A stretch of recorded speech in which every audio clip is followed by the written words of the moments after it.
प्रधानमंत्री नरेंद्र मोदी अब से कुछ ही देर में नई दिल्ली में सहकारी क्षेत्र के लिए कई प्रमुख पायलट परियोजनाओं की करेंगे शुरुआत। सहकारी क्षेत्र में विश्व की सबसे बड़ी अनाज भंडारण योजना की पायलट परियोजना का भी करेंगे उद्घाटन। प्रधानमंत्री आज वीडियो कॉन्फ्रेंसिंग के माध्यम से विकसित भारत विकसित छत्तीसगढ़ कार्यक्रम को करेंगे संबोधित। ऊर्जा, सुरक्षा और आधारभूत संरचना से जुड़ी 34,000 करोड़ रुपए से अधिक की लागत वाली कई परियोजनाओं का करेंगे उद्घाटन और शिलान्यास। असम सरकार ने असम मुस्लिम विवाह और तलाक पंजीकरण कानून को किया निरस्त। राज्य में अब विशेष विवाह अधिनियम के तहत होंगी शादियां और तलाक।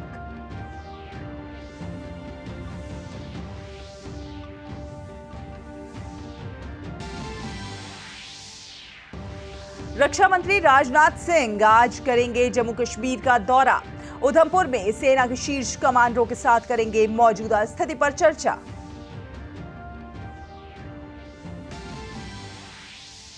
और रांची टेस्ट में दूसरे दिन का खेल जारी। इंग्लैंड ने 7 विकेट के नुकसान पर 300 के पार। जो रूट शतकीय पारी के साथ क्रीज पर मौजूद।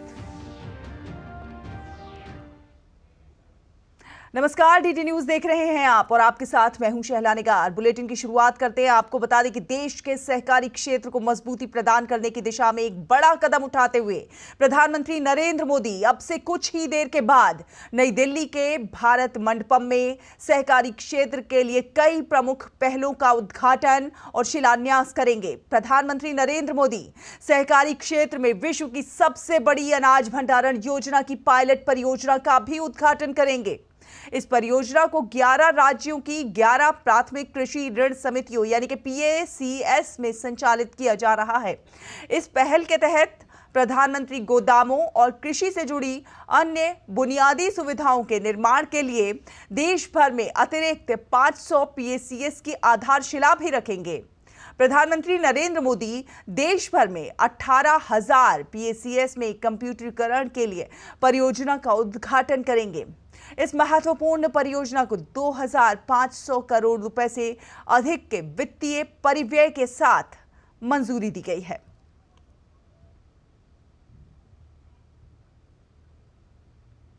और आपको बता दें कि प्रधानमंत्री नरेंद्र मोदी आज वीडियो कॉन्फ्रेंसिंग के माध्यम से विकसित भारत विकसित छत्तीसगढ़ कार्यक्रम को संबोधित करेंगे। प्रधानमंत्री इस कार्यक्रम के दौरान 34,400 करोड़ रुपए से अधिक की कई विकास परियोजनाओं का उद्घाटन और शिलान्यास करेंगे। ये परियोजनाएं सड़क, रेलवे, कोयला, बिजली और सौर ऊर्जा सहित कई महत्वपूर्ण क्षेत्रों से संबंधित है। इसके अलावा प्रधानमंत्री Narendra Modi national thermal power corporation NTPC के 1600 मेगावाट के Lara super thermal power station का प्रथम चरण राष्ट्र को समर्पित करेंगे और परियोजना के दूसरे चरण की आधारशिला रखेंगे। Lara super thermal power station के पहले और दूसरे चरण से 50% बिजली की आपूर्ति छत्तीसगढ़ में की जाएगी। इससे गुजरात, मध्य प्रदेश, महाराष्ट्र, गोवा, दमन और दीव, दादरा और नगर हवेली सहित कई अन्य राज्यों में बिजली की व्यवस्था में सुधार होगा। तो वहीं प्रधानमंत्री नवीकरणीय ऊर्जा के उत्पादन को प्रोत्साहन देने के लिए राजनांदगांव में लगभग 900 करोड़ रुपए की लागत से निर्मित सौर PV परियोजना का उद्घाटन भी करेंगे।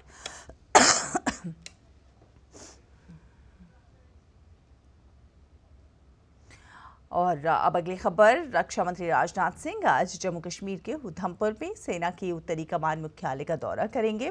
इस दौरान वो कमांड अस्पताल उधमपुर की नई इमारत का उद्घाटन भी करेंगे। इस एक दिवसीय दौरे में रक्षा मंत्री जम्मू कश्मीर और नियंत्रण रेखा से संबंधित वर्तमान हालात पर सेना के शीर्ष कमांडरों के साथ विस्तृत चर्चा करेंगे। साथ ही साथ सेना के अधिकारियों और जवानों से मुलाकात कर उन्हें संबोधित भी करेंगे। हालांकि अपने इस दौरे में रक्षा मंत्री किसी भी राजनीतिक कार्यक्रमों में शामिल नहीं होंगे। महज 2 महीने के भीतर रक्षा मंत्री का जम्मू कश्मीर का ये दूसरा दौरा है।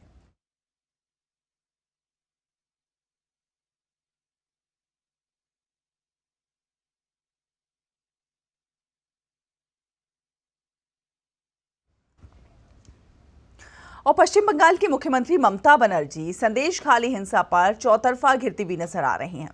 सेवानिवृत्त न्यायाधीशों, नौकरशाहों और नागरिक समाज के सदस्यों का एक दल आज संदेशखाली का दौरा करेगा। इससे पहले शुक्रवार को राष्ट्रीय मानवाधिकार आयोग के प्रतिनिधिमंडल ने भी संदेशखाली का दौरा करके स्थिति का जायजा लिया। संदेशखाली की महिलाओं ने टीएमसी नेता पर जमीन पर कब्जा करने और महिलाओं के साथ यौन शोषण के आरोप लगाए हैं, जिसे लेकर लोग मांग कर रहे हैं कि उन्हें जल्द से जल्द न्याय मिले और संदेशखाली हिंसा के मास्टरमाइंड शाहजहां शेख को गिरफ्तार करके सलाखों के पीछे भेजा जाए। तो वहीं प्रवर्तन निदेशालय ने शाहजहां शेख को चौथा समन भेजा है और 29 फरवरी को कोलकाता स्थित अपने दफ्तर बुलाया है। असम सरकार ने असम मुस्लिम विवाह और तलाक पंजीकरण कानून को निरस्त कर दिया है। ये निर्णय मुख्यमंत्री हेमंत बिस्वा शर्मा की अध्यक्षता में हुई मंत्रिमंडल की बैठक के दौरान हुआ। राज्य में अब सभी शादियां और तलाक विशेष विवाह अधिनियम के तहत किए जाएंगे। हेमंत बिस्वा शर्मा ने कहा कि ये बाल विवाह को खत्म करने की दिशा में भी एक कदम है, जिसमें 21 साल से कम उम्र के पुरुषों और 18 साल से कम उम्र की महिलाओं की शादी होती है। वहीं कैबिनेट मंत्री जयंत मल्ल बरुआ ने इसे समान नागरिक संहिता की दिशा में एक बड़ा कदम बताया है। उन्होंने कहा कि मुस्लिमों के विवाह और तलाक को पंजीकृत करने की जिम्मेदारी जिला आयुक्त और जिला रजिस्ट्रार की होगी। निरस्त हो चुके कानून के तहत कार्यरत 94 मुस्लिम रजिस्ट्रारों को भी उनके पदों से मुक्त कर दिया जाएगा। उन्हें एकमुश्त 2 लाख रुपये का मुआवजा दिया जाएगा।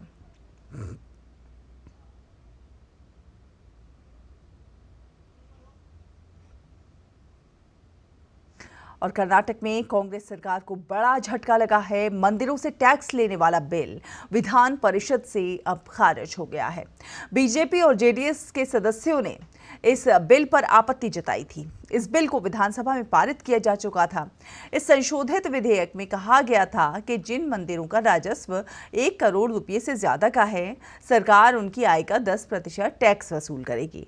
इसे लेकर भाजपा सिद्धारमैया सरकार पर हमलावर थी।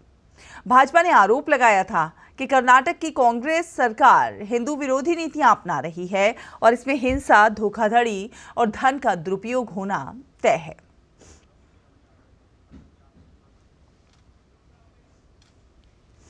और आपको बता दें कि वैश्विक स्तर पर भारतीय अर्थव्यवस्था की जमकर सराहना की जा रही है। हेज फंड ब्रिजवाटर एसोसिएट्स के संस्थापक रे डालियो ने कहा है कि वर्तमान में भारत आर्थिक क्षेत्र में सबसे अच्छी स्थिति में है। उन्होंने इसके लिए प्रधानमंत्री नरेंद्र मोदी के नेतृत्व की सराहना की है। रे डालियो ने कहा है कि दुनिया की किसी भी बड़ी या फिर विकसित अर्थव्यवस्था में भारत सबसे तेज गति से विकास की तरफ अग्रसर है। उन्होंने कहा कि यहाँ का मध्यम वर्ग आगे बढ़ रहा है, शिक्षा के स्तर और बुनियादी ढांचे में व्यापक सुधार हो रहा है और ये सब पूंजी निर्माण के संयोजन से हो रहा है। इसके साथ ही उन्होंने कहा कि द्वितीय विश्व युद्ध के बाद दशकों तक अमेरिका के प्रभुत्व वाली वैश्विक व्यवस्था में आ रहे बदलावों का लाभ उठाने के लिए भारत बेहतरीन स्थिति में है।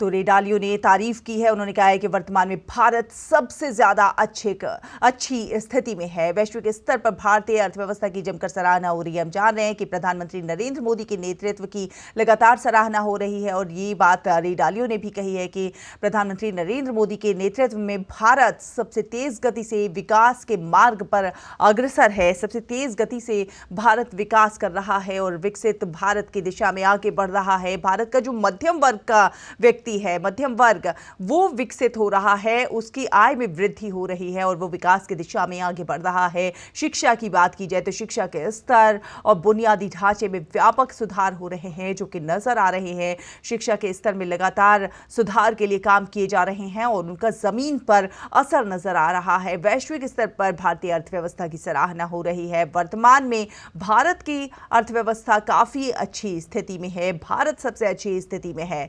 तो वैश्विक स्तर पर सराहना हो रही है भारत की और हम देख रहे हैं कि जिस तरह से रे डालियो ने भी कहा है कि प्रधानमंत्री नरेंद्र मोदी के नेतृत्व की सराहना की है।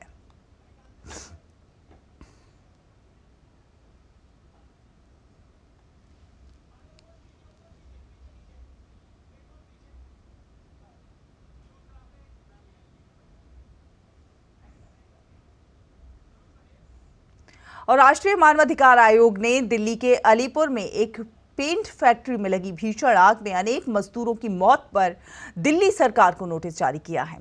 घटना का स्वतः संज्ञान लेते हुए आयोग ने दिल्ली के मुख्य सचिव और पुलिस कमिश्नर से 6 सप्ताह के भीतर घटना की विस्तृत रिपोर्ट मांगी है, जिसमें कहा गया है कि रिपोर्ट में प्राथमिकी की स्थिति और पीड़ित परिवारों को दिए जाने वाले मुआवजे की जानकारी होनी चाहिए। नोटिस में दुर्घटना के जिम्मेदार अधिकारियों के खिलाफ कार्रवाई की भी जानकारी मांगी गई है।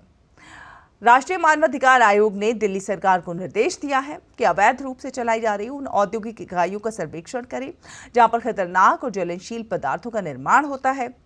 नोटिस में टिप्पणी की गई है कि राष्ट्रीय राजधानी में घटी आग की ये दुर्घटना जो है वो अकेली नहीं है, जिसमें अधिकारियों की लापरवाही के कारण निर्दोष मजदूरों की जान गई है। और कांग्रेस के नेता और उत्तराखंड के पूर्व वन मंत्री हरक सिंह रावत को प्रवर्तन निदेशालय ने समन जारी किया है। उत्तराखंड पाखरू रेंज घोटाले मामले में ईडी ने उन्हें 29 फरवरी को पूछताछ के लिए बुलाया है। इसके अलावा ईडी ने अन्य लोगों को भी तलब किया है। ईडी इस मामले में मनी लॉन्ड्रिंग एक्ट के तहत जांच कर रही है। ईडी ने 7 फरवरी को हरक सिंह रावत और अन्य लोगों के परिसरों की तलाशी ली थी। तलाशी के दौरान लगभग 1.20 करोड़ रुपए मूल्य की भारतीय और विदेशी मुद्रा, सोना और काफी संख्या में दस्तावेज जब्त किए गए थे। उत्तराखंड में नैनीताल पुलिस ने बनभूलपुरा हिंसा के वित्त पोषण में एक एनजीओ की भूमिका की पहचान करते हुए नोटिस जारी किया है। इसमें लोगों से कहा गया है कि वो इस एनजीओ को दान ना करें। इस एनजीओ का नाम हैदराबाद यूथ करेज है। पुलिस ने इसका अकाउंट नंबर, रजिस्ट्रेशन नंबर और पैन नंबर जैसे तमाम दस्तावेज की जानकारी आयकर विभाग समेत बाकी एजेंसियों को दे दी है ताकि इन्हें सीज किया जा सके। साथ ही साथ इस संस्था को डोनेट करने वालों की भी पहचान की जा रही है। नैनीताल पुलिस ने साफ कहा है कि गलत तरीके से पैसा लेने और दंगाइयों को सपोर्ट करने, सोशल मीडिया पर तथ्यों को तोड़ मरोड़ कर पेश करने वालों पर सख्त कार्रवाई की जाएगी।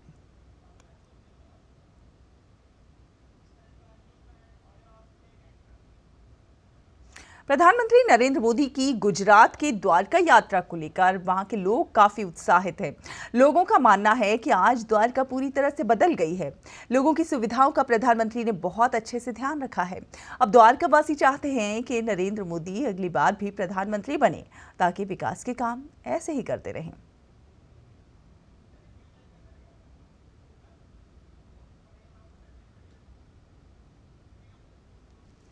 तो और अब आपको सीधे लिए चलते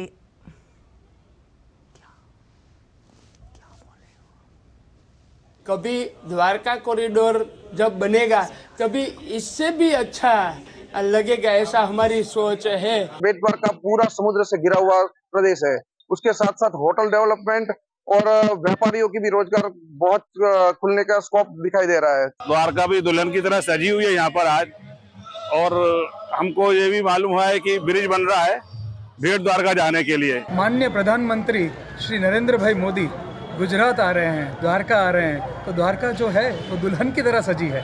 और क्यों ना हो, हमारे सबके प्रिय नेता आ रहे हैं। एक नया पुल जो है वो बन के रेडी है और बहुत बढ़िया नजारा है, लाइटिंग से सजाया गया है, बहुत बढ़िया लग रहा है। वो लाइट एंड साउंड शो देख के भी हमें बहुत बहुत खुशी और आनंद महसूस हो रहा है। पीएम साहब का हम तहे दिल से यहाँ स्वागत करने के लिए अभी उत्सुक है।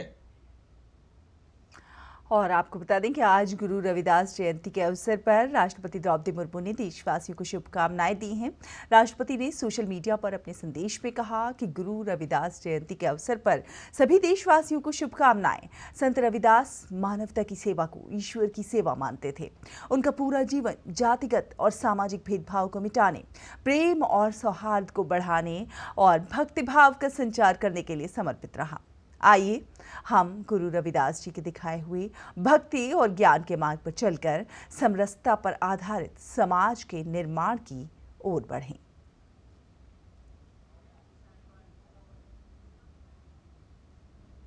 केंद्रीय गृह एवं सहकारिता मंत्री अमित शाह ने भी रविदास जयंती पर उन्हें नमन किया है। अपने संदेश में गृह मंत्री अमित शाह ने कहा है कि संत परंपरा के महान कवि और संत शिरोमणि रविदास जी की जयंती पर उन्हें श्रद्धापूर्वक नमन करता हूं।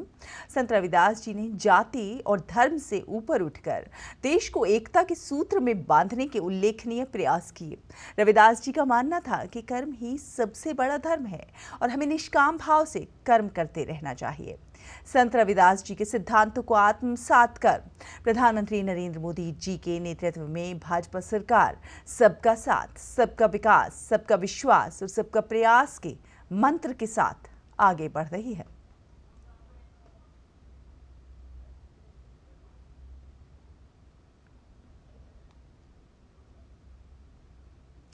किसान आंदोलन से देश के कई राज्यों में औद्योगिक गतिविधियां प्रभावित हो रही हैं। हरियाणा के शंभू बॉर्डर पर किसानों द्वारा आंदोलन की वजह से ट्रकों की आवाजाही बाधित होने से एशिया की सबसे बड़ी ट्रक यूनियन नालागढ़ को प्रतिदिन 5 लाख रुपए का नुकसान हो रहा है, तो वहीं आमजन को भी खासी परेशानी हो रही है। आपको दिखाते हैं हमारे सहयोगी ओपी यादव की ये रिपोर्ट।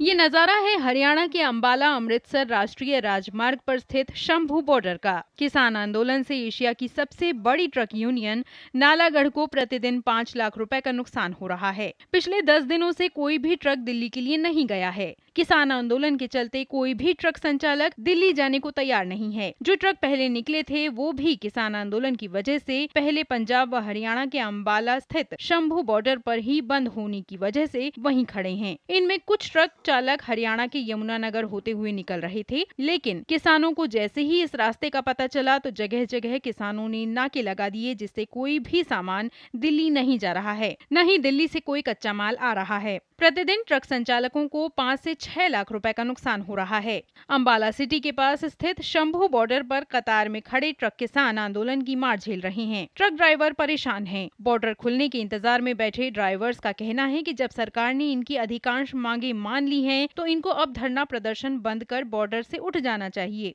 जो सरकार ने सारी किसानों की जो मांगे मान ली तो उनको उठ जाना चाहिए और किसानों को भी खेती करनी चाहिए और हमें भी अपना काम करना चाहिए। ये किसान आंदोलन हुआ है ना, इसीलिए खड़े हैं हम लोग। और क्या, ये आंदोलन की वजह से रुका हुआ है। 8-10 दिन हो गए इधर रुके।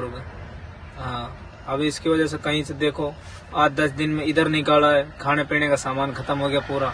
नाम किए किसान है इतना, जो कि यहाँ जेसीबी हाइड्रा और मशीन लेके सारे खड़े हैं और यहाँ तक करोड़ों का नुकसान हो रहा है। 10 तारीख से यहाँ खड़ा हूँ, अभी तक कोई फैसला नहीं हुआ। आज हमको 12 दिन हो गया है और हमको पंजाब जाना है और हमें किसान आंदोलन से क्या लेना देना सर। हमारा माल करोड़ों का नुकसान हो रहा है। मालिक टाइम को फोन कर रहा है, गाड़ी कहाँ से निकाले हम। 10 तारीख से इधर खड़े हैं सर। अभी आंदोलन की वजह से परेशान हो रहे हैं, पैसा वगैरह खाना वगैरह सब कुछ मिल नहीं पा रहा है।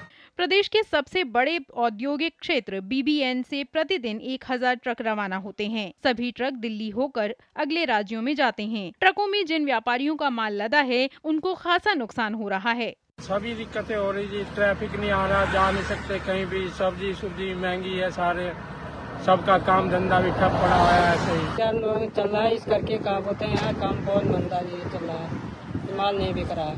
पंजाब में जाने की बहुत दिक्कत है, महंगाई बढ़ती जा रही है, खर्चे कम हो गए, मेरे पास खर्चा खत्म हो गया। किसान आंदोलन की वजह से शंभू बॉर्डर पर हरियाणा से पंजाब आने जाने वाले आम नागरिकों व रेहड़ी पटरी चलाने वाले लोगों को भी खासा परेशानी हो रही है। गौरतलब है कि किसान आंदोलन की वजह से ट्रकों की आवाजाही रुकने से पंजाब व हरियाणा के बॉर्डर पर ट्रक न तो वापस आ रहे हैं और न ही आगे जा पा रहे हैं। इस कारण से माल की आवाजाही बाधित हो रही है। इस वजह से बीबीएन के अप्लायंसेस, धागा, गत्ता, दवा, सीमेंट उद्योग भी इस बंद से काफी प्रभावित हो रहे हैं, जिससे औद्योगिक हजारों कर्मचारियों की रोजी रोटी प्रभावित हो रही है। हरियाणा के अंबाला जिले के शंभू बॉर्डर पर अभी हम खड़े हैं। यहाँ पुलिस की बैरिकेडिंग है और किसानों का दूसरी तरफ आंदोलन का रुख किया हुआ है। इसी वजह से बीते 10 तारीख से ये मेरे पीछे जो ट्रक देख रहे हैं यहाँ यथास्थिति में खड़े हैं। इन ट्रकों में सामान लदा हुआ है जिनको जम्मू कश्मीर और कई राज्यों में ले जाना था, लेकिन ये ले जाने में असमर्थ हो रहे हैं। निश्चित तौर पर किसान आंदोलन की वजह से इन लोगों को जो दिक्कत हो रही है उससे न केवल करोड़ों का व्यापार और कारोबार रुक रहा है, बल्कि आम जन को भी खासा परेशानी हो रही है। OP Yadav, DD news, Shambhu border. और ऑस्ट्रेलिया के पूर्व प्रधानमंत्री टोनी अबॉट ने प्रधानमंत्री नरेंद्र मोदी को बेहतरीन मित्र बताया है। टोनी अबॉट ने पीएम मोदी को आगामी लोकसभा चुनाव के लिए शुभकामनाएं भी दी हैं। भारत को मजबूत लोकतंत्र बताते हुए अबॉट ने कहा कि भारत और ऑस्ट्रेलिया के बीच बहुत मजबूत संबंध हैं। ये संबंध समय के साथ और मजबूत होते जा रहे हैं। उन्होंने कहा कि हमें आने वाले कई वर्षों तक प्रधानमंत्री नरेंद्र मोदी के साथ काम करके खुशी होगी।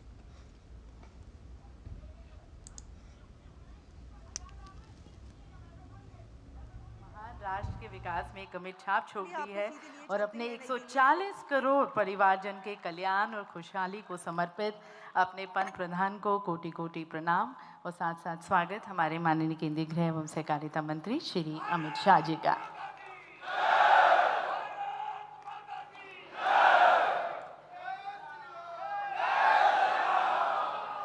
बहुत बहुत धन्यवाद आप सभी को और सभी का बहुत बहुत स्वागत। देवी सज्जनों, जैसे कि आप सभी जानते हैं, माननीय प्रधानमंत्री जी ने हमें वर्ष 2047 तक भारत को विकसित भारत बनाने का सपना, एक संकल्प, एक लक्ष्य दिया है। इस परिवर्तनकारी यात्रा में सहकारिता मंत्रालय माननीय प्रधानमंत्री जी के सहकार से समृद्धि की परिकल्पना को साकार करने में बिना थके, बिना थमे, बिना रुके अनवरत प्रयत्नशील है और आज इसी दिशा में सहकारिता क्षेत्र में विश्व की सबसे बड़ी अन्न भंडारण योजना के पायलट तथा पैक्स के कंप्यूटरीकरण का उद्घाटन होने जा रहा है, जो कि भारत की अमृतमयी यात्रा में कृषि क्षेत्र को आधुनिक बनाने और खाद्य सुरक्षा सुनिश्चित करने की माननीय प्रधानमंत्री जी की प्रतिबद्धता को रेखांकित करती है और निश्चित रूप से एक मील का पत्थर है। तो देवी सज्जनों, सहकारी समितियों और किसानों के कल्याण को समर्पित इस विशेष कार्यक्रम में आप सभी का स्वागत करने के लिए मैं आमंत्रित करती हूँ सचिव सहकारिता मंत्रालय आदरणीय डॉक्टर आशीष कुमार भूटानी जी को उनके स्वागत उद्बोधन के लिए।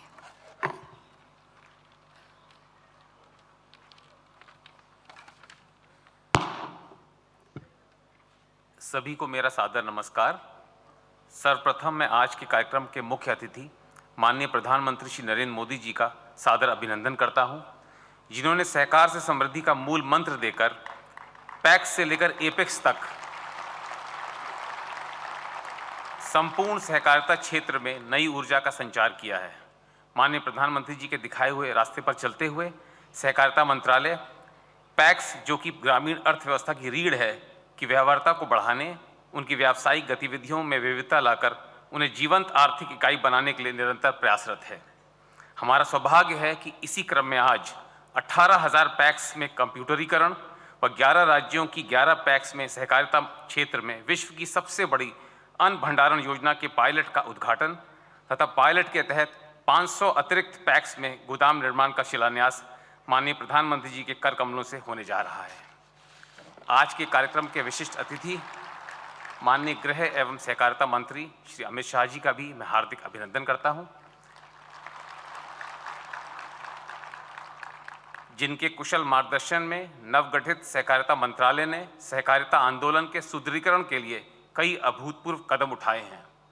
माननीय मंत्री जी के नेतृत्व में सभी राज्यों की सहभागिता सुनिश्चित करते हुए विभिन्न पहलों के माध्यम से सभी स्तर की सहकारी समितियों का सशक्तिकरण किया जा रहा है। साथ ही मैं माननीय कृषि एवं किसान कल्याण मंत्री श्री अर्जुन मुंडा जी, माननीय उपभोक्ता मामले, खाद्य और सार्वजनिक वितरण मंत्री श्री पीयूष गोयल जी और माननीय सहकारिता राज्य मंत्री श्री BL वर्मा जी का भी हार्दिक स्वागत करना चाहूँगा, जो कि समय समय पर हमें अपना मार्गदर्शन देते रहते हैं। मैं विभिन्न राज्यों से आए माननीय सहकारिता मंत्रीगणों का भी विशेष स्वागत करता हूं। पैक्स के कंप्यूटरीकरण तथा सहकारिता क्षेत्र में विश्व की सबसे बड़ी अन्न भंडारण योजना से न केवल सहकारिता क्षेत्र को बल मिलेगा, बल्कि पैक्स का आर्थिक सशक्तिकरण सुनिश्चित होगा और इनसे जुड़े 13 करोड़ से भी अधिक किसानों के जीवन में समृद्धि के नए रास्ते खुलेंगे। मैं आज के इस महत्वपूर्ण कार्यक्रम में पधारे विभिन्न केंद्रीय मंत्रालयों के अधिकारीगणों, राज्यों और केंद्र शासित प्रदेशों के सहकारिता तथा खाद्य एवं नागरिक आपूर्ति विभागों के अधिकारियों, विभिन्न संस्थाओं जैसे कि NABARD, FCI, NCCF, NAFED, NBCC, NAPCONS, NDDB, NFDB के अध्यक्ष एवं MD, राज्य व जिला सहकारी बैंकों के प्रतिनिधियों तथा सभी गणमान्य अतिथिगणों का भी हार्दिक स्वागत करता हूं। साथ ही देश भर से आए पैक्स के चेयरमैन व सचिवों का भी आज के समारोह में मैं हार्दिक स्वागत करता हूं। अंत में मीडिया के प्रतिनिधियों व इंटरनेट के माध्यम से जुड़े समस्त प्रतिभागियों का भी इस समारोह में हार्दिक स्वागत है। मुझे आशा है कि आज के इस ऐतिहासिक कार्यक्रम में हिस्सा लेकर हम सभी माननीय प्रधानमंत्री के सहकार से समृद्धि के मूल मंत्र को साकार करने हेतु एक नई लगन और जोश के साथ सहकारिता क्षेत्र को नई ऊंचाइयों तक ले जाने का संकल्प धारण कर आगे बढ़ेंगे। धन्यवाद। जय हिंद, जय सहकार।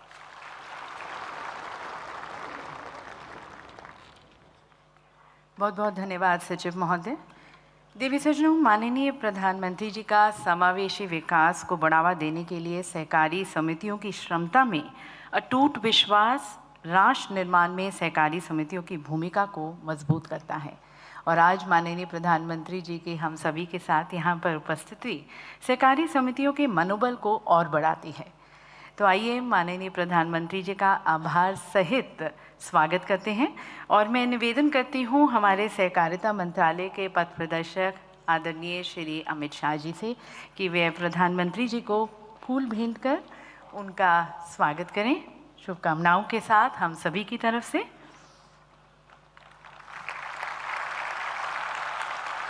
साथ साथ शॉल भेंट कर आदरपूर्वक का सत्कार, उनका सम्मान। और सहकारी समितियों की तरफ से स्नेह एवं आदर स्वरूप ये सहकारी उत्पाद अब प्रधानमंत्री जी को भेंट करें।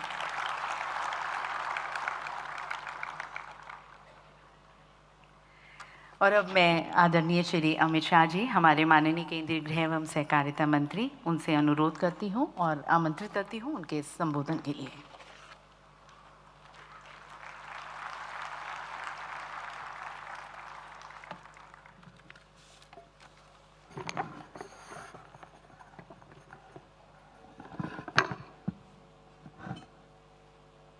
सहकारिता क्षेत्र देश के किसान और ग्रामीण विकास तीनों क्षेत्र के लिए बहुत महत्वपूर्ण आज के कार्यक्रम में हम सब के बीच में मंच पर उपस्थित दुनिया के सर्वाधिक लोकप्रिय नेता और हमारे देश के आदरणीय प्रधानमंत्री श्रीमान नरेंद्र मोदी जी,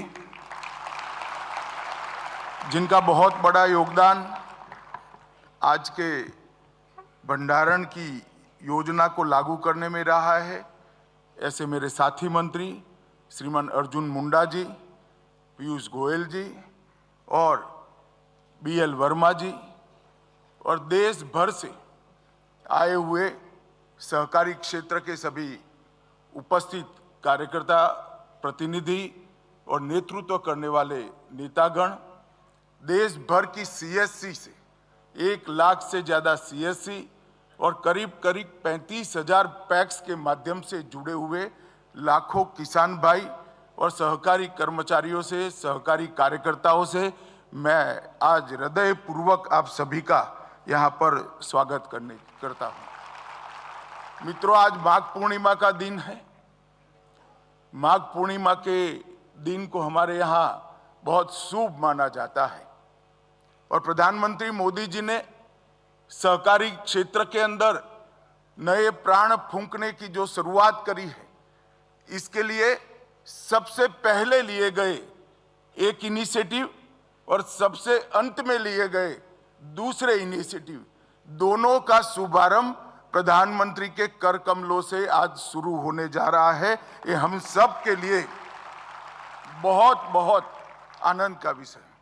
हम सब जानते हैं, देश आजाद हुआ तब से देश भर के सहकारिता क्षेत्र के कार्यकर्ता अनेक पार्टियों की सरकारों के सामने अपना मांग रखते रहे कि सहकारिता के लिए एक अलग मंत्रालय की स्थापना हो, क्योंकि सहकारिता क्षेत्र को भी समय के साथ साथ बदलना बहुत जरूरी है। इसको रिलेवेंट भी रखना होगा, उसको मॉडर्नाइज भी करना होगा और उसके अंदर पारदर्शिता भी लानी पड़ेगी।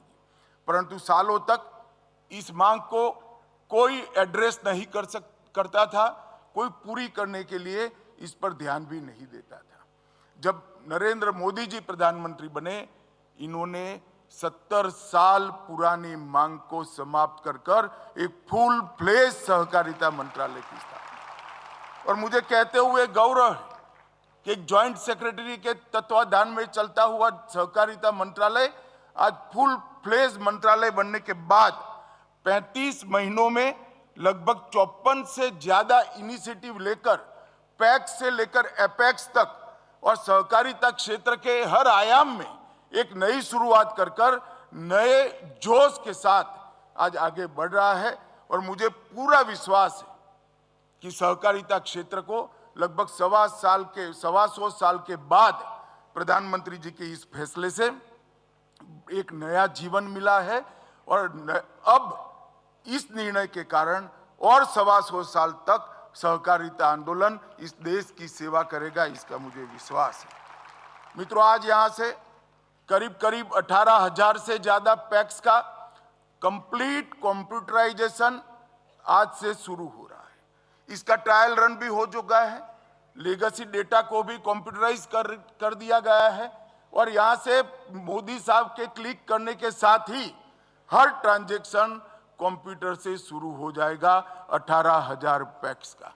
मुझे बरोबर याद है जब मोदी जी ने कैबिनेट के अंदर ये 29 जून 2022 को ये प्रस्ताव आया, तब कैबिनेट के मंत्रियों के सामने आशा रखी थी कि इसका जल्द क्रियान्वयन हो जाएगा। ये बहुत कठिन है, मगर मुझे आनंद है कि इतने कम समय के अंदर 65,000 में से 18,000 पैक्स क्रियान्वित हो चुके हैं और चुनाव के पहले और 30,000 पैक्स को हम क्रियान्वित कर लोगों को समर्पित करेंगे। ये पैक्स का कंप्यूटराइजेशन न केवल पारदर्शिता लाएगा, न केवल पैक्स को मॉडर्नाइज बनाएगा, इसके साथ साथ बिजनेस के कई सारे मौके भी जनरेट करेगा।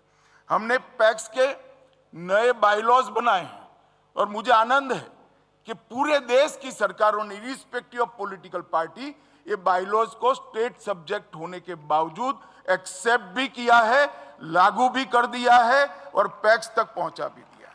और वो बायलॉज लागू होते ही पैक्स 20 प्रकार के नए काम कर पाएगी। अब पैक्स डेयरी का भी काम कर पाएगी, पैक्स नीली क्रांति में भी जुड़ पाएंगे, पैक्स जल जीवन मिशन के पानी प्रबंधन का काम भी करेंगे, पैक्स अब भंडारण की क्षमता को भी बढ़ाने में योगदान दे पाएंगे, पैक्स सीएससी का भी काम करेंगे, पैक्स सस्ती दवाइयों की सस्ती दवाइयों की दुकान भी खोल पाएंगे, पैक्स पेट्रोल पंप भी चला पाएंगे और पैक्स उज्ज्वला योजना के डीलर भी बन पाएंगे। ढेर सारे कामों को आज पैक्स के माध्यम से सुचारू रूप से लागू करने का रास्ता जो खुला था बायलॉज से, आज कंप्यूटराइज होने से सारी चीजों के अकाउंट को एक ही सॉफ्टवेयर के अंदर समाहित कर लिया गया है और देश की हर भाषा में, किसान की भाषा में, गांव की भाषा में, हर भाषा में ये सॉफ्टवेयर अपनी भाषा में किसानों के साथ बात करता है और रोजिंदा कामकाज भी करेगा। लगभग 2500 करोड़ रुपए जितनी बड़ी रकम मोदी जी ने हमारी प्राइमरी इकाई, जो प्राथमिक इकाई है पैक्स को मजबूत करने के लिए लगाई है। इसका मुझे बहुत बड़ा आनंद और हर्ष है। मैं मोदी जी का धन्यवाद भी करना चाहता हूँ। मित्रों, लगभग हमने योजना बनाई है इसके हिसाब से अगस्त 24 तक इस देश के सभी पैक्स कंप्यूटराइज होकर इस सॉफ्टवेयर से काम हो जाएंगे और आज 18,000 पैक्स का शुरुआत मोदी जी के हाथ से हो रहा है, इसका मुझे आनंद है। मित्रों, आज इसके साथ साथ एक विश्व की सबसे बड़ी कोऑपरेटिव अन्न भंडारण योजना का भी शुरुआत होने जा रहा है। इसके लिए मैं थोड़ी विशेष बात करना चाहता हूं। हमारे मंत्रालय से इसका प्रारूप गया, कैबिनेट मसौदा गया।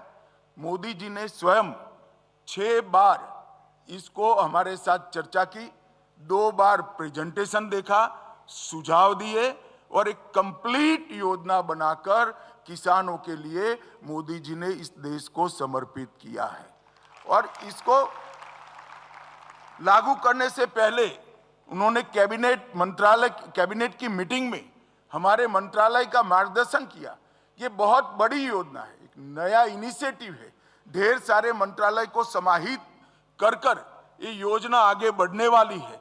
तो पहले इसका पायलट प्रोजेक्ट किया जाए, टीथिंग प्रॉब्लम का अभ्यास किया जाए और ये सारे टीथिंग प्रॉब्लम के निवारण के बाद ही इसको मास लेवल पर नीचे तक पहुंचाना जाए।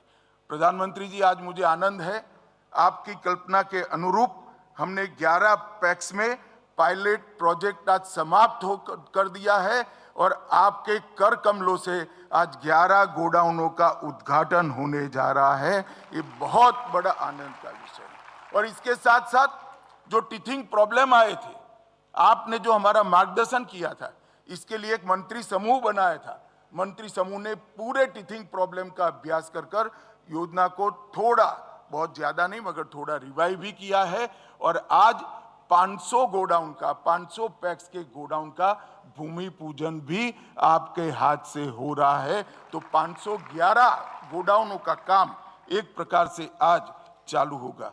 मित्रों, हमारे देश में अन्न उत्पादन के परिप्रेक्ष्य में हमारी भंडारण क्षमता केवल 47% और दुनिया भर के देश, अमेरिका में 161%, ब्राजील में 149%, कनाडा में 148%, चीन में 107%, पूरी दुनिया में उत्पादन से भंडारण क्षमता ज्यादा है। इसके कारण जब भाव रेट्स नीचे जाते हैं तो किसान अपना सामान भंडारण क्षमता का उपयोग कर स्टोर करता है और सुचारू रूप से उसको अच्छा भाव मिल सकता है। परंतु यहाँ पर ये सुविधा उपलब्ध नहीं थी। फूड कॉरपोरेशन ऑफ इंडिया को ही ये सारा भार निर्वहन करना पड़ता था, इसके बाद भी नहीं थी। अब हजारों पैक्स जब ये भंडारण क्षमता का विस्तरण करेंगे तो हमारे यहाँ भी 100% भंडारण क्षमता 2027 के पहले हम प्राप्त कर लेंगे और कोऑपरेटिव के माध्यम से प्राप्त करेंगे। ये हम सब के लिए आनंद का विषय है। मैं आज यहाँ पर आपको ये भी कहना चाहता हूँ, मोदी जी की दूरदर्शिता के कारण हमारा जो मार्गदर्शन किया है, ये योजना को कंप्लीट साइंटिफिक और सबसे मॉडर्न योजना बना गया है। गोडाउन होंगे तो छोटे, परंतु इनके अंदर रैक भी होगी, कंप्यूटराइज व्यवस्था होगी। इसके साथ साथ आधुनिक खेती के लिए जितने भी महंगे साधन है वो सारे साधन ये पैक्स वसाएंगे इस गोडाउन के माध्यम से। इसके साथ इसको लिंक कर दिया गया है। इसके अंदर ड्रोन भी होगा, ट्रैक्टर भी होंगे, कटाई के मशीन भी होंगे और दवाई के छिड़काव के भी मशीन होंगे। ये सारी चीजों को किसानों को किराए से उपलब्ध करने की योजना भी इसके साथ समाहित कर ली गई है। तो एक प्रकार से किसान की सारी आधुनिक खेती की व्यवस्थाओं को कंप्लीट रिक्वायरमेंट एक ही जगह से पैक्स से समाप्त हो जाए, इस प्रकार की रचना करी है। और इसके कारण किसान और पैक्स का रिश्ता भी गाढ़ा होगा, पैक्स वायबल भी होंगे और आने वाले दिनों में हमारी खेती को, हमारी कृषि को आधुनिक बनाने का भी काम होगा। मित्रों, मुझे विश्वास है कि आज मोदी जी के कर कमलों से जो 11 गोडाउन का उद्घाटन होने जा रहा है और 500 का भूमि पूजन होने जा रहा है, ये सारे सेंटर 511 सेंटर किसानों की सेवा में लंबे समय तक उपलब्ध रहेंगे। फिर से एक बार मैं आज देश भर में ऑनलाइन जुड़े हुए लाखों किसान, कई पैक्स 35,000 से ज़्यादा पैक्स जुड़े हैं, 1 लाख से ज़्यादा CSC जुड़े हैं और देश भर का सहकारिता का नेतृत्व तो आज इस सभागार के अंदर उपस्थित है। सहकारिता मंत्री भी उपस्थित है। सबकी ओर से प्रधानमंत्री जी का हृदय से धन्यवाद करता हूं और हमारे क्षेत्र को नए प्राण फूंकने के लिए आपका बहुत बहुत धन्यवाद। करोड़ों किसानों की ओर से भी आपका बहुत बहुत धन्यवाद।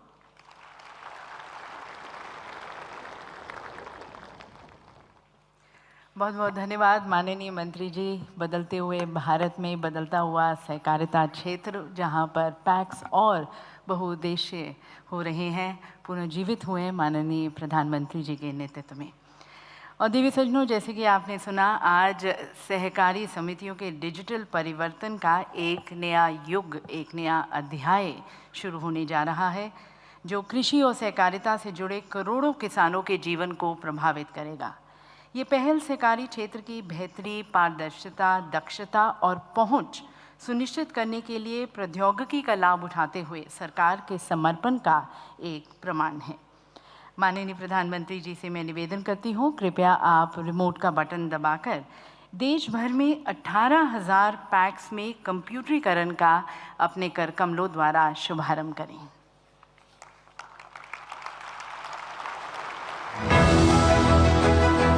माननीय प्रधानमंत्री श्री नरेंद्र मोदी जी के कर कमलों द्वारा ई पैक्स का शुभारंभ। आज से देश भर की 18,000 पैक्स हुई पूर्णतया कंप्यूटरीकृत। ई पैक्स सॉफ्टवेयर के माध्यम से अब पैक्स किसानों को विभिन्न सेवाएं डिजिटल इकोसिस्टम के जरिए दे पाएंगी, जैसे ऋण, अन्न भंडारण, खरीद, पीडीएस इत्यादि। पैक्स के ऑनलाइन होने से उनके संचालन, कार्यकुशलता, पारदर्शिता व जवाबदेही में सुधार आएगा तथा उनका कारोबार भी बढ़ेगा। और दिव्य सज्जनों, इन 18,000 पैक्स का कंप्यूटरीकरण केवल एक तकनीकी उन्नयन नहीं है, बल्कि हमारे ग्रामीण नागरिकों, हमारे किसानों को सशक्त बनाने और वित्तीय सेवाओं तक उनकी पहुंच बढ़ाने की सरकार की प्रतिबद्धता का प्रतीक है। पैक्स ग्रामीण अर्थव्यवस्था की बैकबोन रहे हैं, जो सहकारी विकास और वित्तीय समावेशन को बढ़ावा देते आए हैं। और आज इन्हीं पैक्स के माध्यम से सहकारिता क्षेत्र में विश्व की सबसे बड़ी अन्न भंडारण योजना शुरू होने जा रही है, जो खाद्य सुरक्षा सुनिश्चित करने की दिशा में एक महत्वपूर्ण कदम है। इसी दिशा में आज 11 राज्यों की 11 पैक्स में भारत में विश्व की सबसे बड़ी अन्न भंडारण योजना के पायलट प्रोजेक्ट के तहत गोदामों का उद्घाटन किया जाएगा और इसके साथ साथ 500 अतिरिक्त पैक्स में गोदाम निर्माण हेतु शिलान्यास किया जाएगा। माननीय प्रधानमंत्री जी से मैं पुनः निवेदन करती हूँ, कृपया आप रिमोट का बटन दबाकर लोकार्पण व शिलान्यास करें, भूमि पूजन करें इन गोदामों का। विश्व की सबसे बड़ी अन्न भंडारण योजना के अंतर्गत माननीय प्रधानमंत्री श्री नरेंद्र मोदी जी के कर कमलों द्वारा गोदामों का लोकार्पण। 11 राज्यों की 11 पैक्स में विकेंद्रीकृत अन्न भंडारण हेतु गोदामों सहित विभिन्न कृषि अवसंरचनाओं का निर्माण किया गया है। इसमें पूब बोंगशोर प्राथमिक सहकारी समिति कामरूप असम, चंद्रनगर समूह सेवा सहकारी मंडली अहमदाबाद गुजरात, एकंबा प्राथमिक कृषि समिति बीदर कर्नाटक, परसवाड़ा सहकारी समिति बालाघाट मध्य प्रदेश, नेरपिंगलाई विविध कार्यकारी सहकारी संस्था अमरावती महाराष्ट्र, घमूड़वाली ग्राम सेवा सहकारी समिति श्री गंगानगर राजस्थान, कोटवा पांडे ग्रामीण सहकारी समिति मिर्जापुर उत्तर प्रदेश, सहसपुर किसान सेवा सहकारी समिति देहरादून उत्तराखंड, गंभीरोपेट प्राथमिक कृषि ऋण समिति राजन्ना सिरिसिला तेलंगाना, खिलपाड़ा प्राथमिक कृषि ऋण समिति गोमती त्रिपुरा तथा सिला मराथुपट्टी प्राथमिक कृषि ऋण समिति तेनी तमिलनाडु शामिल है। पैक्स में गोदाम, प्रसंस्करण इकाइयां, कस्टम हायरिंग केंद्र आदि की सुविधा किसानों को उनकी उपज के उचित दाम दिलाने में मददगार साबित होंगे और देश की खाद्य सुरक्षा सुनिश्चित करेंगे। विश्व की सबसे बड़ी अन्न भंडारण योजना के अंतर्गत माननीय प्रधानमंत्री श्री नरेंद्र मोदी जी के कर कमलों द्वारा गोदाम निर्माण का शिलान्यास। देश के विभिन्न राज्यों और केंद्र शासित प्रदेशों की 500 पैक्स में गोदामों सहित विभिन्न अन्य प्रकार की कृषि अवसंरचनाओं का निर्माण किया जाएगा, जिसमें से 200 पैक्स में एनबीसीसी तथा 300 पैक्स में राष्ट्रीय सहकारी उपभोक्ता संघ एनसीसीएफ द्वारा इन अवसंरचनाओं का निर्माण किया जाएगा। तो सभी पैक्स को बहुत बहुत शुभकामनाएं। और पैक्स स्तर पर पर्याप्त अन्न भंडारण क्षमता के निर्माण से फसल के बाद होने वाले नुकसान को कम करने में भी मदद मिलेगी, जिससे किसान बेहतर कीमतें अर्जित कर सकेंगे। और दिव्य सज्जनों, अब हम सभी अपने माननीय प्रधानमंत्री जी के विचारों को, उनकी अंतर्दृष्टि और हम सभी के लिए दिशा निर्देश के इच्छुक हैं। तो आप सभी की पुनः करतल ध्वनि के बीच में प्रधानमंत्री जी को आमंत्रित करती हूँ, उनसे निवेदन करती हूँ हमें संबोधित करने के लिए। आमंत्रित हैं उनके मार्गदर्शन के लिए।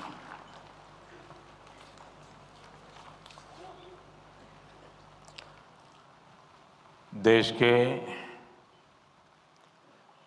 गृह एवं सहकारिता मंत्री श्रीमान अमित शाह, कैबिनेट में मेरे साथी अर्जुन मुंडा, श्रीमान पीयूष गोयल, राष्ट्रीय सहकारी समितियों के पदाधिकारीगण, अन्य महानुभाव, देवी और सज्जनों, आज भारत मंडपम विकसित भारत की अमृत यात्रा में एक और बड़ी उपलब्धि का साक्षी बन रहा है।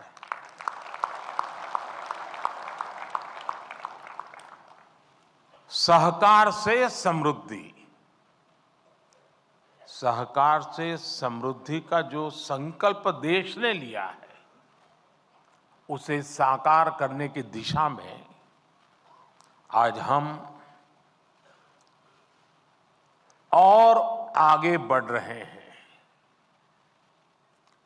खेती और किसानी की नींव को मजबूत करने में सहकारिता की शक्ति की बहुत बड़ी भूमिका है। इस सोच के साथ हमने अलग सहकारिता मंत्रालय का गठन किया और अब इसी सोच के साथ आज का एक कार्यक्रम हो रहा है। आज हमने अपने किसानों के लिए दुनिया की सबसे बड़ी स्टोरेज स्कीम या भंडारण स्कीम शुरू की है। इसके तहत देश के कोने कोने में हजारों वेयर हाउसेस बनाए जाएंगे, हजारों गोदाम बनाए जाएंगे। आज 18,000 पैक्स के कंप्यूटराइजेशन का बड़ा काम भी पूरा हुआ है।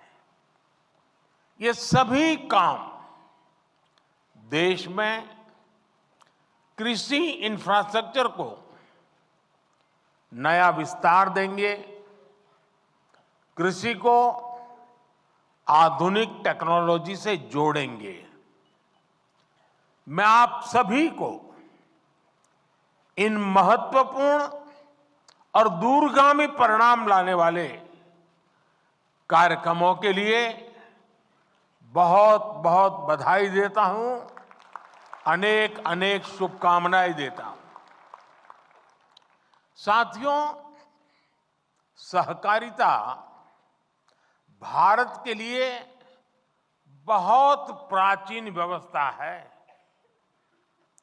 हमारे शास्त्रों में भी कहा गया है, अल्पानाम अपि वस्तूनाम, अल्पानाम अपि वस्तूनाम संहति ही कार्य साधिका।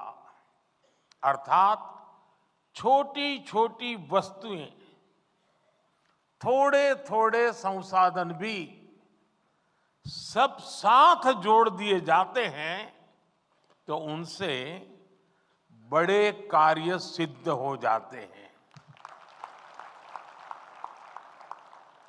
प्राचीन ग्राम अर्थव्यवस्था में सहकार की यही स्वतः स्फूर्त व्यवस्था काम करती रही है। सहकार ही हमारे आत्मनिर्भर समाज का आधार हुआ करती थी। सहकारिता केवल व्यवस्था नहीं है, सहकारिता एक भावना है, सहकारिता एक स्पिरिट है। सहकारिता की ये स्पिरिट कई बार व्यवस्थाओं और संसाधनों की सीमाओं से परे आश्चर्यजनक परिणाम देते हैं। सहकार जीवन यापन से जुड़ी एक सामान्य व्यवस्था को बड़ी औद्योगिक क्षमता में बदल सकता है। ये देश की अर्थव्यवस्था के, खासकर ग्रामीण और कृषि से जुड़ी अर्थव्यवस्था के कायाकल्प का एक प्रामाणिक तरीका है। एक अलग मंत्रालय के जरिए हम देश के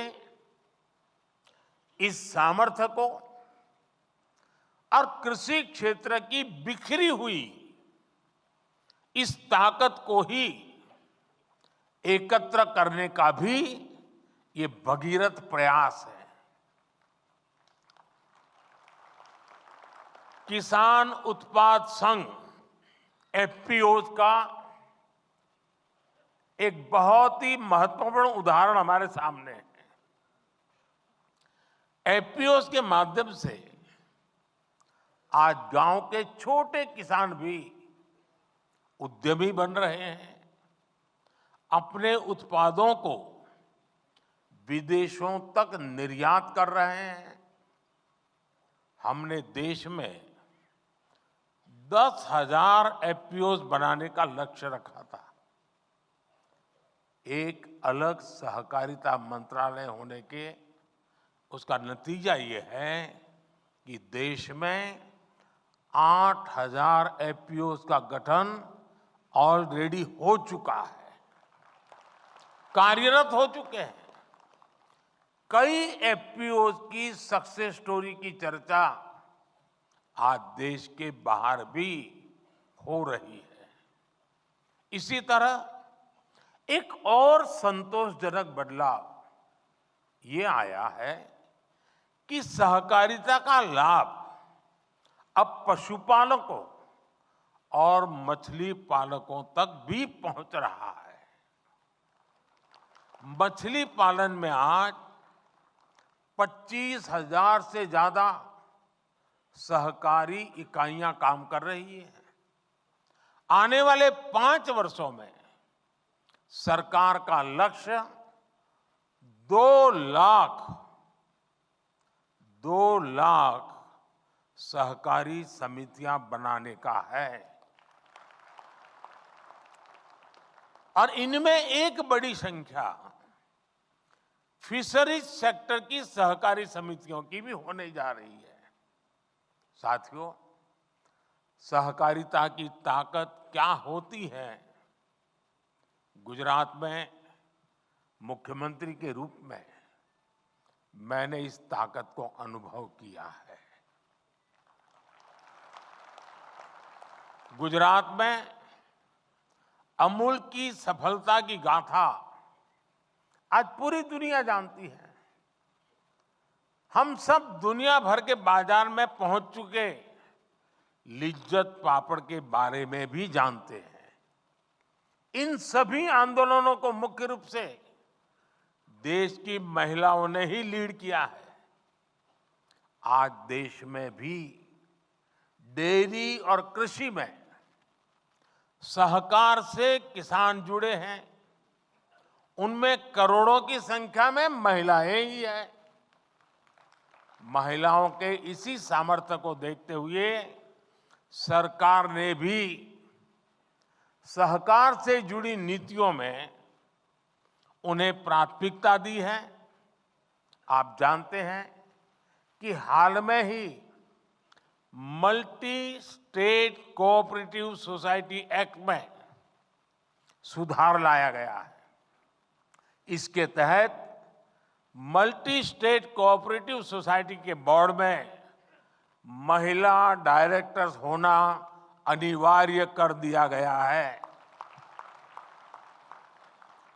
हमारे देश में संसद में अगर नारी शक्ति वंदन अधिनियम पास होता है तो बहुत चर्चा होती है, लेकिन ये उतनी ही ताकत वाला बड़ा महत्वपूर्ण कानून हमने बनाया है, लेकिन बहुत कम लोग उसकी चर्चा करते हैं। साथियों, सहकारिता किसान की व्यक्तिगत समस्याओं का कैसे सामूहिक शक्ति से समाधान करती है, भंडारण भी इसका एक बड़ा उदाहरण है।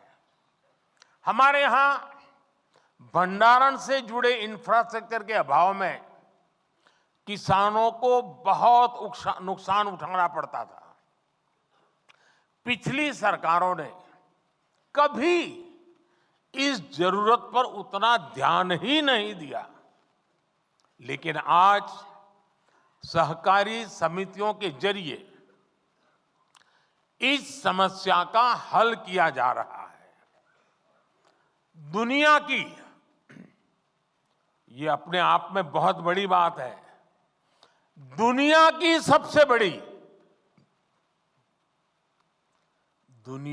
सबसे बड़ी भंडारण योजना के तहत अगले 5 वर्ष में 700 लाख मैट्रिक टन भंडारण की क्षमता तैयार की जाएगी। इस अभियान में 1.25 लाख करोड़ रुपए से ज्यादा का खर्च आएगा। इस योजना के पूरा होने पर हमारे किसान अपने उत्पादों को अपनी जरूरत के मुताबिक भंडारण में रख करके स्टोर कर पाएंगे। उन्हें बैंकों से ऋण लेने में भी आसानी होगी और वो सही समय पर, जब उनको ठीक लगे कि हाँ अब माल बेचने के लिए बाजार ठीक है, सही समय पर अपने उत्पाद को बाजार में ले जाकर बेच भी पाएंगे। साथियों, विकसित भारत के लिए भारत की कृषि व्यवस्थाओं का आधुनिकीकरण भी उतना ही जरूरी है।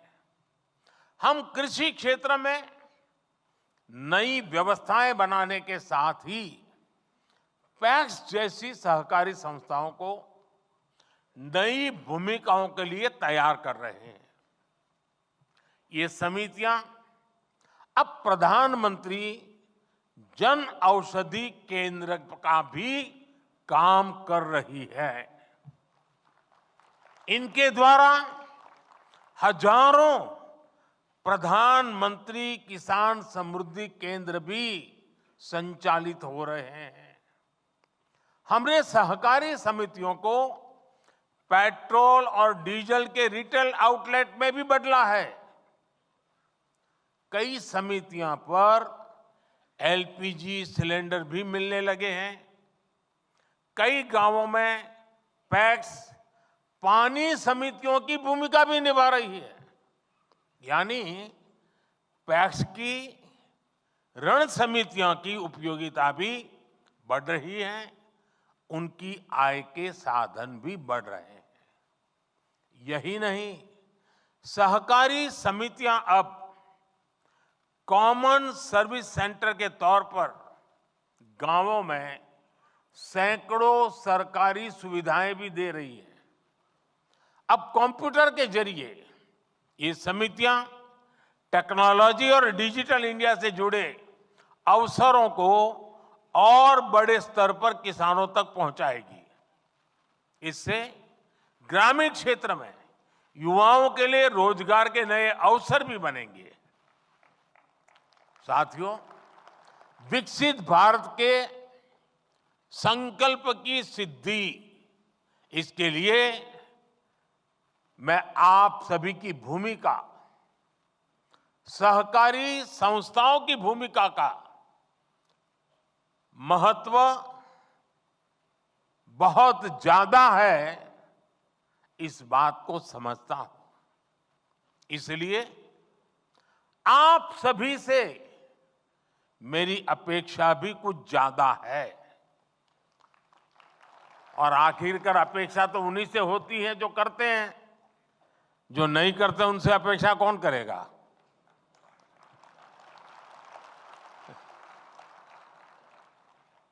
आत्मनिर्भर भारत के निर्माण में आप जितना ज्यादा और जितना ज्यादा सक्रिय योगदान बढ़ाएंगे, हम अपने लक्ष्यों को जल्दी प्राप्त कर पाएंगे। आत्मनिर्भर भारत बनाए बिना विकसित भारत बनाना संभव नहीं है। आपके सामर्थ्य, आपकी संगठन क्षमता को देखते हुए मेरे मन में बहुत सारे सुझाव आते रहते हैं। सारे तो अभी एक साथ नहीं बताऊंगा आपको।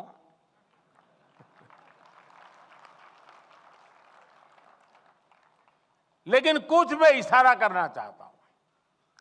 जैसे मेरा सुझाव है कि हमारी कोऑपरेटिव एक लिस्ट बनाए कि कौन कौन सी चीजें ऐसी हैं जो आज हम बाहर से लाते हैं, विदेशों से लाते हैं, अब हम इंपोर्ट नहीं करेंगे।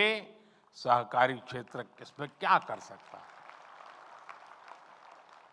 उनके लिए देश में ही एक सपोर्ट सिस्टम हमें बनाना है।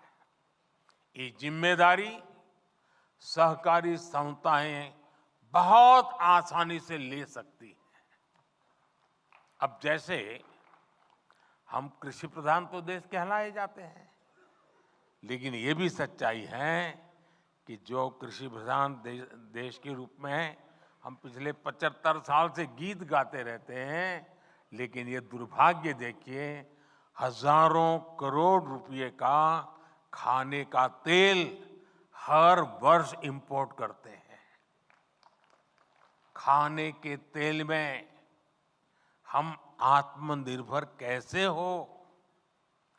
इसी मिट्टी में पैदा हुआ तिलहन, उससे निकला हुआ तेल हमारे नागरिकों के जीवन को अधिक ताकत दे सकता है। और इसके लिए अगर मेरे सहकार क्षेत्र के साथी काम न करे तो कौन करेगा? मैं सही कह रहा हूं कि नहीं कह रहा हूं? आप ही करेंगे ना? करना चाहिए ना? हमें अब आप देखिए, खाने का तेल भी बाहर से आता है और ऊर्जा के लिए जो तेल चाहिए गाड़ी चलाने के लिए, ट्रैक्टर चलाने के लिए, पेट्रोल, डीजल, ये फ्यूल से जुड़ा अपना इंपोर्ट बिल भी, इसको भी हमें कम करना है। इसके लिए हम इथेनॉल को लेकर आज बहुत बड़ा काम कर रहे हैं। बीते 10 वर्षों में इथेनॉल के प्रोडक्शन, खरीद और ब्लेंडिंग तीनों में कई गुना बढ़ोतरी हुई है। आज ये काम ज्यादातर चीनी मिलों के जिम्मे है और सरकारी कंपनियां उनसे इथेनॉल खरीदती है। क्या इसमें सहकारी समितियां नहीं आ सकती है क्या? जितनी ज्यादा आएगी उतना ही इसका स्केल और बढ़ जाएगा। दालों के इंपोर्ट को कम करने का, अब देखिए कृषि प्रधान देश, धार बाल से ला करके खाते हैं। दालों के इंपोर्ट को कम करने के मामले में भी मेरे सहकारिता क्षेत्र के लोग बहुत बड़ा काम कर सकते हैं, अग्रणी भूमिका निभा सकते हैं। मैन्युफैक्चरिंग से जुड़े भी अनेक छोटे छोटे सामान है जो हम सभी इंपोर्ट करते हैं, लेकिन कोऑपरेटिव्स की मदद से हम उन्हें देश में ही बना सकते हैं। साथियों, आज प्राकृतिक खेती पर हम बहुत बल दे रहे हैं। इसमें भी कोऑपरेटिव बहुत बड़ी भूमिका निभा सकते हैं। अन्नदाता को ऊर्जादाता और अन्नदाता को उर्वरक दाता बनाने में भी कोऑपरेटिव की बहुत बड़ी भूमिका है। अगर कोऑपरेटिव उसमें हाथ लगा दे, एकदम तेजी से परिणाम आ जाएगा। अब देखिए, रूफटॉप सोलर हो या फिर खेत की मेड़ पर छोटे छोटे सोलर पैनल लगाने हो, इसमें 50-100 किसान इकट्ठे होकर के एक सहकारी संस्था बना दे, मेड़ के ऊपर सोलर पैनल लगा दे और वो सहकारी संस्था बिजली पैदा करे, बिजली बेचे, किसान को भी बेचे, सरकार को भी बेचे। आसानी से सहकारी संस्थाएं काम कर सकती है। आजकल हम देख रहे हैं कि गोवर्धन योजना में बड़ी बड़ी मल्टीनेशनल कंपनियां आ रही हैं। ये ऊर्जा का बहुत बड़ा स्रोत बनने जा रहा है। क्या कोऑपरेटिव्स को इसमें पीछे रहना चाहिए क्या? वेस्ट टू वेल्थ का काम हो, गोबर से बायो सीएनजी बनाना हो, जैविक खाद बनाना हो, इन सब में सहकारी संस्थानों का विस्तार हो सकता है। इससे देश का खाद से जुड़ा इंपोर्ट बिल भी कम हो जाएगा। हमारे किसानों के, छोटे उद्यमियों के प्रोडक्ट्स की ग्लोबल ब्रांडिंग के काम में भी आपको आगे आना चाहिए। अब देखिए, गुजरात का मैं, और पहले गुजरात में जो डेयरी थी सब अलग अलग नाम से काम करते थे। जब से अमूल एक ब्रांड बन गई, डेयरी बहुत है, अलग अलग है, लेकिन अमूल एक ब्रांड बन गई, आज ग्लोबली उसकी आवाज सुनी जाती है। हम भी हमारे अलग अलग उत्पाद का एक कॉमन ब्रांड बना सकते हैं। हमें अपने मिलेट्स यानी श्री अन्न, इस ब्रांड को हमारा लक्ष्य होना चाहिए। दुनिया के हर डाइनिंग टेबल पर भारत के ब्रांड का मिलेट्स क्यों ना हो।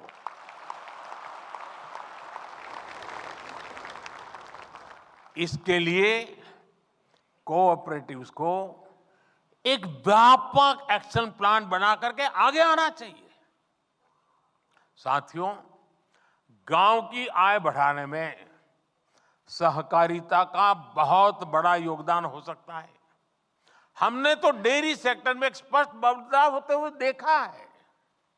अभी पिछले 3 दिन से मैं कहीं न कहीं सहकारी क्षेत्र कार्यक्रम में ही रहता हूं।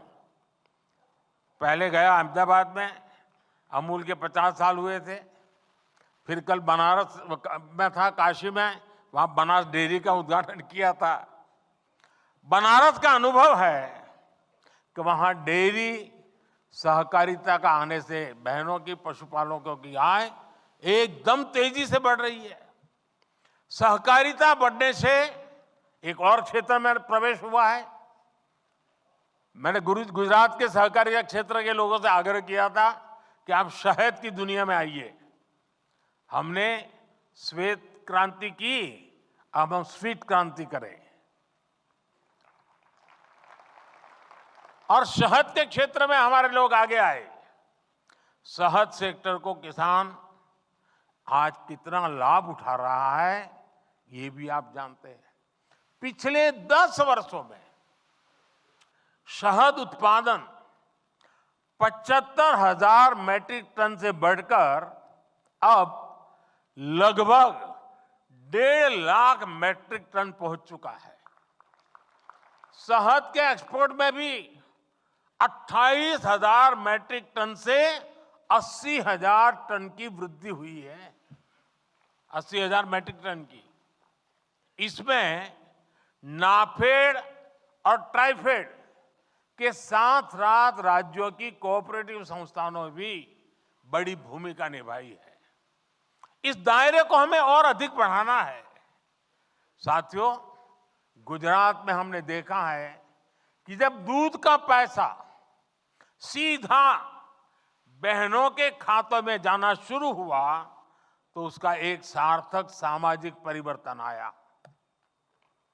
अब तो हमारी सहकारी समितियां हमारे पैक्स कंप्यूटराइज हो चुके हैं। इसलिए अब ये सुनिश्चित होना चाहिए कि जो भी काम हो, जो भी पेमेंट्स हो, वो डिजिटली हो। विशेष रूप से कोऑपरेटिव बैंक्स को डिजिटल टेक्नोलॉजी को आत्मसात करने के लिए तेजी से काम करना चाहिए। एक और विषय सॉइल हेल्थ कार्ड का है। हमने मिट्टी की सेहत की जांच के लिए सॉइल टेस्टिंग का इतना बड़ा प्रोग्राम बनाया है। मेरा सहकारी संगठनों से, पैक्स से आग्रह है कि आप सॉइल टेस्टिंग के छोटी छोटी लैब्स अपने इलाके में बनाइए और किसानों को आदत डालिए कि लगातार वो अपनी जमीन की सेहत देखता रहे, मिट्टी की सेहत देखता रहे। सॉइल टेस्टिंग का हम नेटवर्क बनाए। साथियों, सहकारिता में युवाओं और महिलाओं की भागीदारी कैसे बढ़े, इसको लेकर भी हमें अपने प्रयास बढ़ाने होंगे। और मैं तो सहकारी क्षेत्र में जहां पर किसान जुड़े हुए हैं, वे एक काम कर सकते हैं। साल में उनको कह सकते हैं कि आपको जो डिविडेंड वगैरह मिलता है, अब आपको मुफ्त में आपकी संस्था की तरफ से सॉइल टेस्टिंग करके दिया जाएगा। उनको सिखाया जाएगा कि भाई तुम सॉइल टेस्टिंग से अनुभव के आधार पर अपनी फसलों पर ध्यान केंद्रित करो। साथियों, इससे सहकारिता में नयापन आएगा, एक नई ऊर्जा आएगी। सहकारिता में स्किल डेवलपमेंट की, ट्रेनिंग की जागरूकता को बढ़ाना भी बहुत आवश्यक है। बहुत बदलाव हो चुका है जी, और सारी चीजें कागज पे होनी चाहिए। मुंह जुबानी बातें करने वाला जमाना चला गया, और इसके लिए ट्रेनिंग होना बहुत जरूरी है, और इसके लिए प्रयास होने चाहिए। पैक्स को, सहकारी समितियों को एक दूसरे से सीखना भी होगा। बहुत सी सहकारी संस्थाएं इनोवेटिव काम करती है, कई इनिशिएटिव लेते हैं। देश के कई इलाकों में इसका पता नहीं होता है। क्या हम बेस्ट प्रैक्टिसेस को शेयर करने के लिए कोई कॉमन पोर्टल बना सकते हैं, और सब लोग अपने नए नए अनुभव, नए नए तरीके उस पर अपलोड करते जाएं? इन बेस्ट प्रैक्टिसेस को आगे कैसे बढ़ाया जाए, इसके लिए ऑनलाइन ट्रेनिंग की व्यवस्था हो, कोई मॉड्यूल बने। आप जानते हैं कि एस्पिरेशनल डिस्ट्रिक्ट प्रोग्राम, आकांक्षी जिलों का अभियान, उस प्रोग्राम में एक उसकी विशेषता है हेल्दी कंपटीशन, स्वस्थ स्पर्धा का रैंकिंग का एक सिस्टम बनाया हुआ है, और दिन में 10 बार उस रैंकिंग में ऊपर नीचे होता रहता है। हर अफसर सोचता है कि मेरा जिला आगे निकल जाए। क्या कोऑपरेटिव सेक्टर के अलग अलग वर्टिकल बनाए हम, एक एक प्रकार की कोऑपरेटिव का एक वर्टिकल, दूसरे प्रकार की कोऑपरेटिव का दूसरा वर्टिकल, और एक ऐसा मैकेनिज्म बनाएं कि उसमें भी एक healthy competition round the clock चलती हो। सहकारी संगठनों में ये स्पर्धा हो, बेस्ट परफॉर्म करने वालों को इनाम की व्यवस्था हो, ऐसी सहकारी संस्थाओं से नई चीजें बाहर आए। एक बहुत बड़ा आंदोलन जिसको सरकार और सहकारी संस्थाएं मिल करके उसको एक नया रूप रंग दे सकते हैं। साथियों, एक बात सहकारी संस्थाओं के साथ एक क्वेश्चन मार्क लेकर के चलती रहती है। सहकारी संगठनों के चुनावों में पारदर्शिता लाना बहुत जरूरी है। इससे लोगों का भरोसा बढ़ेगा, अधिक से अधिक लोग जुड़ेंगे। साथियों, सहकारी समितियों को समृद्धि का आधार बनाने के लिए हमारी सरकार उनके सामने मौजूद रही चुनौतियों को भी कम कर रही है। आपको याद होगा, हमारे यहां कंपनियों पर सेस लगाता था, लेकिन सहकारी समितियों को ज्यादा सेस देना होता था। हमने 1 करोड़ से 10 करोड़ रुपए तक की आय वाली सहकारी समितियों पर लगने वाले सेस को 12% से घटाकर 7% कर दिया। इससे समितियों के पास काम करने के लिए पूंजी भी बढ़ रही है। उनके लिए एक कंपनी की तरह आगे बढ़ने के रास्ते भी खुले हैं। सहकारी समितियां और कंपनियों के बीच वैकल्पिक टैक्स भी पहले भेदभाव था। हमने समितियों के लिए न्यूनतम वैकल्पिक टैक्स को 18.5% से घटाकर 15% कर दिया और कॉरपोरेट वर्ल्ड से हमने उसको बराबर ला करके खड़ा कर दिया। एक परेशानी ये भी थी कि सहकारी समितियों को 1 करोड़ से ज्यादा की निकासी पर टीडीएस देना पड़ता था।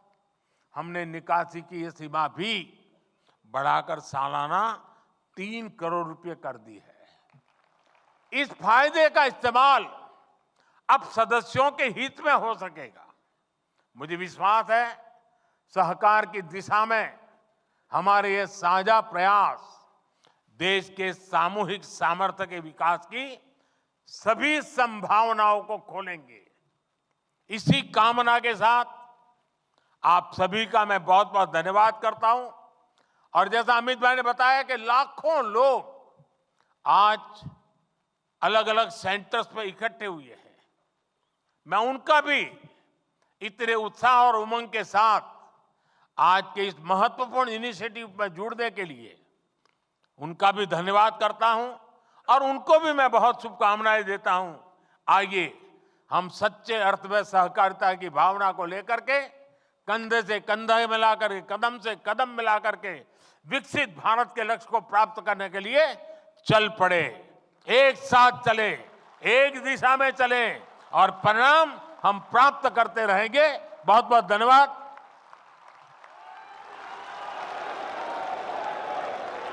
बहुत बहुत धन्यवाद माननीय प्रधानमंत्री जी। सहकारिता के क्षेत्र में किसान कल्याण मंडपम से सीधा प्रसारण देख रहे थे आप। सहकार से समृद्धि का मूल मंत्र दे रहे थे प्रधानमंत्री नरेंद्र मोदी। सहकारी क्षेत्र में मजबूती प्रदान करने के लिए विश्व की सबसे बड़ी अन्न भंडारण योजना की शुरुआत की प्रधानमंत्री नरेंद्र मोदी ने। इस मौके पर उन्होंने पैक्स के कंप्यूटराइजेशन पर विशेष फोकस देने की बात कही।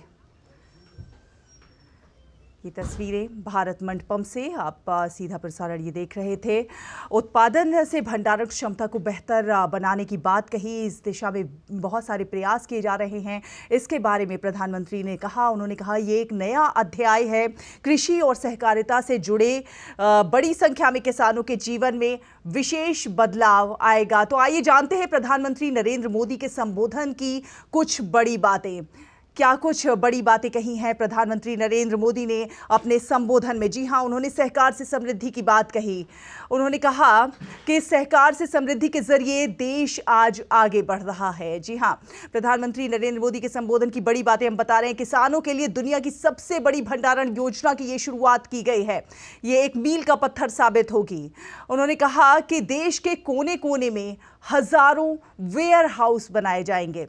सहकार से समृद्धि का मूल मंत्र देते हुए प्रधानमंत्री नरेंद्र मोदी कई बड़ी बातें इस मौके पर प्रधानमंत्री ने कही। उन्होंने कहा कि अगले 5 साल में 100 LMT भंडारण की व्यवस्था की जाएगी, क्योंकि भंडारण से कृषि के क्षेत्र में लाख मीट्रिक टन भंडारण की व्यवस्था की जाएगी। उन्होंने कहा सहकारिता भारत का बहुत प्राचीन व्यवस्था है और इसके जरिए कृषि के क्षेत्र में क्रांति आएगी। FPO के जरिए छोटे छोटे किसान जो हैं उद्यमी बन रहे हैं और अपने जो उत्पाद हैं उन्हें वैश्विक पटल पर भी प्रदर्शित कर रहे हैं।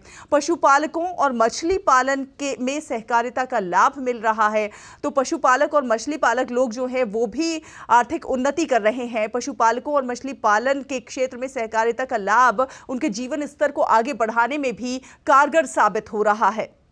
8वीं बड़ी बात आपको बताते हैं, 2 लाख सहकारी समितियां बनाना सरकार का लक्ष्य है और इसके जरिए उन्होंने ये भी कहा कि सहकारी समितियां जो है आपस में कंपटीशन कर सकती हैं, टेक्नोलॉजी का फायदा उठा सकती हैं। उन्होंने कहा 2 लाख सहकारी समितियां बनाएंगे हम, सरकार का लक्ष्य है और इस लक्ष्य को निर्धारित करने की दिशा में लगातार प्रयास किए जा रहे हैं।